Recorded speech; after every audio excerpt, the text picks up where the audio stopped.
So Syntec sent me over a Crucial MX500 SSD plus an Orico enclosure for that, and I had this entire video planned and filmed for it.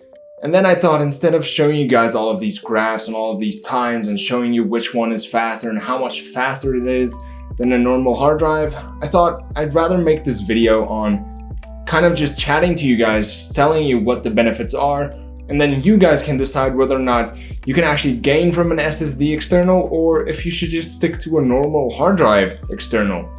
So let's get into it. Now, just before we get started, Syntec did send over these products for review. Thank you very much, but also they didn't pay me and they didn't tell me to say something before, so this is gonna be all my own views. Now, they sent me the Crucial MX500 plus the Orico enclosure for that, and what's nice about the enclosure is it is a tool-free plug-and-play system, so it's easy to take apart. You don't need any screwdrivers or anything like that. You just plug in your hard drive, and best of all is it's plug-and-play, works on almost any operating system, so you shouldn't have any problems with using the Orico system with any SSD that you use. Now, the hard drive itself is great as well. It has read and write speeds of up to 590 megabytes per second, but I'll leave a link to all of the tech specs of both of these items down in the description below, as well as links where you can actually purchase these items, as well as a few other items if you're looking at getting an SSD enclosure, or if you want to pick up both of them. I'll leave links to that down in the description below. Now, let's start off with console users, and straight off the bat, I'm going to start off with if you want to use an external hard drive for next gen, which is technically current gen consoles. Remember the limitations of these consoles, as for instance in the case of the PS5, you can use an external hard drive, but you can't use it to store PS5 games and only PS4 games, even though external storage for PS5 games will become available only if you use the M.2, which is a slot available on the PS5 console itself. And if you want to use this as a PS5 storage, you can't actually do that, but it's still great if you want to use it to store your PS4 games, as the PlayStation 5 doesn't have a lot of onboard storage. So if you have PlayStation 4 games and 5 games, rather store all of your PS4 games on the external. So just bear that in mind, that you can't actually store PS5 games on it. Now, if you're looking to use this as an internal or external for your PS4 or an external for your PS5 for your PS4 games, I actually have run a few tests to test out how fast the games load from the main menu of the PlayStation and how fast they load from in-game menu to in the game itself, to see whether or not you see any difference between an SSD enclosure compared to a normal hard drive enclosure, as the price is still quite very different, especially when you start looking at larger sized SSDs. Now, even though most of the games that I did launch by the SSD did load faster than the normal hard drive counterpart, it wasn't really that much of a difference, and it wasn't something to really write home about on most games. Now, here's the difference between launching and loading Ratchet & Clank on a PS4 console using an SSD versus a normal hard drive. And as you can see, the differences aren't that much, but you do still gain from using an SSD external. So thus, if you want to use this on a PS4 or PS5, just bear in mind that you do not gain a lot of speed, and in some cases it actually might be better to look at something like a 4 terabyte hard drive disk external instead of getting a 1 terabyte SSD external, as you get much more storage. And especially if you have a lot of PS4 games and you want to get rid of your PS4 console and you want to kind of store all of your games, then a 4 terabyte might be better to do all of that.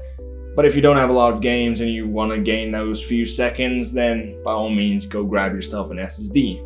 Now, when it comes to using the SSD external as a way of transferring files, storing files externally and copying them between different computers, this is where you might see the biggest advantage when using an SSD external compared to using a normal hard drive external.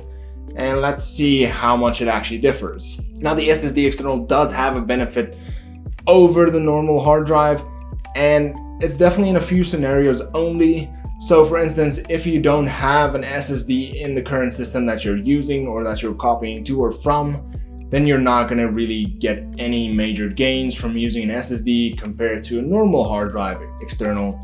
And here's why. So the reason you're not going to gain any speed advantages by using an SSD external if you don't have an SSD in the current system that you're going to be copying to or from is mainly because you are limited by the lowest speed of the drive that you're copying to or from. So if you're copying from an SSD which has a read and write speed of 590 megabytes and you're actually copying to a normal hard drive, let's say with 100 megabytes per second copy speed, you are limited by the 100 megabytes per second, and you're technically losing all of that other speed because even though the SSD can read and write at that speed, the normal hard drive can't, and there is going to be your bottleneck. So if you want to get yourself an SSD as an external device to copy files, just make sure that you actually have an SSD in your system that you're going to be copying to or from. Otherwise, you're not going to really gain from the speed that you would get from getting an SSD. And then also, I would rather suggest you pick up a normal hard drive external, as you could get more storage for the same price than you would get for an SSD, which you pay for the price of the speed that you're not going to be using. Secondly, if you're going to be using the SSD as a way to store games or run projects off of externally, then the SSD is actually a really good option. Now, what I mean by storing games is that you can actually use external hard drives as a way to store your Steam library or whatever other game library you use, and you can store all of your games on an external. That way you can either travel between computers, let's say you have 2 or 3 desktops, or you have different places that you usually test out games on, or if you just have a YouTube channel where you kind of test different games in different systems, this is a good way to do that, as you can store all of your games on the SSD and run them externally without having to give up on speed and loading times of those games. So as I mentioned, the benefit of running the games off of SSD is you do get those speed benefits, and you also have a lot more stability when you actually run those games. And I actually tested it out on a few different games, and I have to say that running them off of the SSD, it was flawless. They loaded quickly, and I had zero problems while doing that. So if you're going to be doing that to run your games off of, I can definitely suggest getting an SSD, but also running all of your games off of a normal hard drive external wasn't a bad experience either. So it's definitely going to come down to, do you want those loading speeds and how much you have to actually spend on an external for your games. Now, I also tested out editing a video and some pictures in Premiere Pro and Photoshop, and while using the SSD, I didn't really feel like I was much slower or that I had a lot of input lag or anything like that, and it ran really smoothly. So if you are someone that may be working from home, or you have a design company and you use a lot of different computers to actually do a lot of different tasks, instead of actually using an external to copy all of your project files between computers, you could actually just pick up an SSD external and run all of your projects off of the external.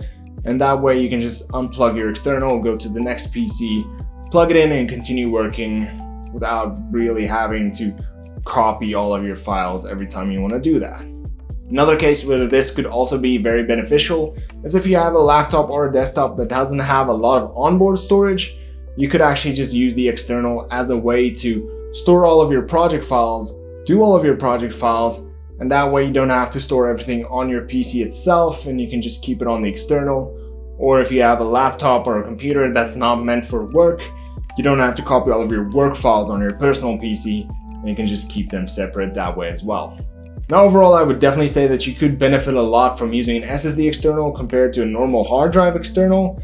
And it all comes down to a few things: how much you want to spend, how much you have to spend, how much storage do you need out of that amount that you're spending, and then of course whether or not you can actually gain from using this. And remember that if you don't have an SSD in the system that you're going to be using to copy to and from, you're not going to gain speed. So then again, you're not really going to use an SSD for the purpose. And if you want to use this as a way to store PS5 games, you can't actually do that. You can only store PS4 games. But if you have a lot of PS4 games, or if you have PS4 games that you want to save on your PS5, rather get yourself an external. Do that. And also, I've left links in the description below on normal hard drive enclosures. So if you can't gain from SSDs, maybe pick up any of these. Also, if you have benefit or use for an SSD, I've left links down in the description below for enclosures, SSDs, SSD enclosures, externals, whatever you need, all of that down in the description below. So do check those out if you're looking to pick up any of these items. And that is it for today's video. Now, if you enjoyed it, please leave a like, subscribe, and also if you have any questions on externals or how you can use it or whether or not you can gain from using it, please ask them down in the comment section below. Or if you want to ask me while I'm live, I stream on Twitch every Monday, Wednesday, and Friday afternoon at 8 p.m. South African time. So if you have any questions, pop in there, ask me, or just come and hang out. I'd love to see you guys there, and until next time, cheers.